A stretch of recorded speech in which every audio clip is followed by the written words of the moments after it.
Welcome back. Drones are used to survey damage, take pictures, and in agriculture to monitor crops. Drones for Girls is introducing young females to booming opportunities. Photojournalist Nick Kiefer and I find out why students are the perfect group to explore what these devices can do. The look of curiosity. The sound of learning.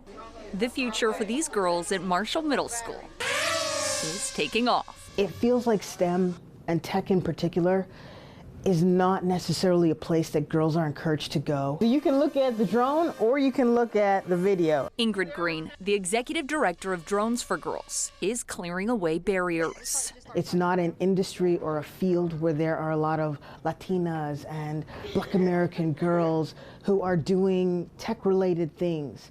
And me being a black girl, I'm not going to leave them behind. You can actually see a camera. Tech is flowing from their fingertips as ideas spark in their minds. Think about if you were being paid to do this, right? How much do you get paid to fly drones and take pictures?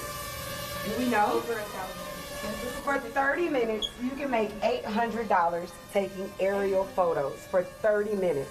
I want to fly them and take pictures and videos. I'm all about the money. Like, I look. Girls need to know that they have more opportunities. Kids will know, oh, a drone should do this, and a drone can do that.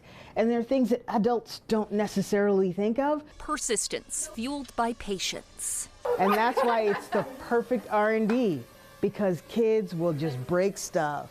Right. And they will learn stuff. Yeah. Right? Yeah. Right? Turning students into pilots to create visionaries.